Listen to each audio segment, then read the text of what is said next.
সব সময় না লড়েও জেতা যায়, কখনো কখনো মেনে নেওয়াই সবচেয়ে বড় জেতা। মাঝে মাঝে ইচ্ছে করে অন্যায়ের প্রতিবাদ করি, প্রতিটা প্রশ্নের উত্তর চাই, কিন্তু পরে মনে হয় সব কিছুর উত্তর খোঁজা মানে নিজের শান্তিটাকেই হারিয়ে ফেলা। তাই চুপ থাকা শিখেছি, মেনে নেওয়া শিখেছি। কারো জন্য না, নিজের জন্য, নিজের শান্তির জন্য। পিস অফ মাইন্ড অনেক বড় ব্যাপার। হয়তো সবকিছু বদলানো যাবে না, কিন্তু নিজের মনটাকে শান্ত রাখা যায়। অ্যাটলিস্ট আমি তো সেটাই মনে করি। আমি মনে করি এই মেনে নেওয়াটা দুর্বলতা নয়, এটা একটা আর্ট, বেঁচে থাকার স্কিল, যেটা সবাই পারে না, কিন্তু শিখে ফেললে কিন্তু জীবনটা অনেক সহজ লাগে। তাহলে আসসালামু আলাইকুম। যে যেখান থেকে ভিডিওটি দেখছেন, আশা করব অনেক ভালো আছেন। প্রতিবারের মতো আজও চলে এসেছি রামেন রান্না করতে, তবে আজকে করছি সবচেয়ে হট অ্যান্ড স্পাইসি যে রামেনটা, সেটা। তো আপনারা তো দেখতেই পেলেন কিভাবে রান্না করেছি। এর আগেও অনেক অনেক রেসিপি আমি শেয়ার করেছি। কারো যদি বুঝতে কোনো প্রবলেম হয়, অবশ্যই আমাকে কমেন্ট বক্সে জানাতে পারেন। তো এই তো আপনাদের সঙ্গে কিছুক্ষণ কথা বলতে বলতে কিন্তু খুবই সিম্পল উপায়ে আমার এই হট স্পাইসি রামেনটা রেডি হয়ে গেল। আর ওই যে চিকেনটাকে ম্যারিনেট করে রেখেছিলাম, জাস্ট একটু উল্টে পাল্টে ভেজে নিলেই হয়ে যাবে। ম্যারিনেটেড চিকেন খুব একটা সময় লাগে না। রামেনটা ডান হয়ে যাওয়ার পর চিকেনটা ভাজতে হয়ে গিয়েছে, জাস্ট ওই চুলায় রেখে দিলাম।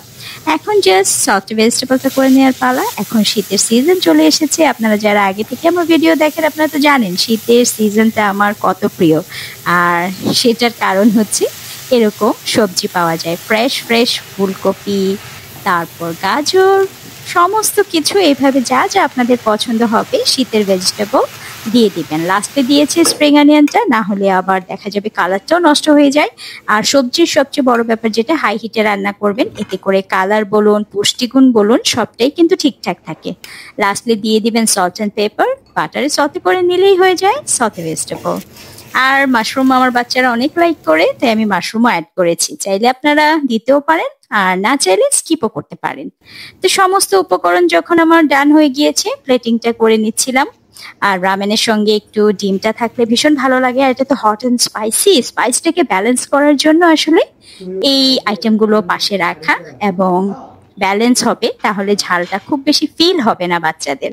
আর সবজিটাও খাওয়া হয়, প্রোটিনটাও খাওয়া হয়, মাংস আছে, ডিম আছে, ভীষণ ইয়াম্মি, ভীষণ মজা। তবে হ্যাঁ, এটা অনেক বেশি স্পাইসি।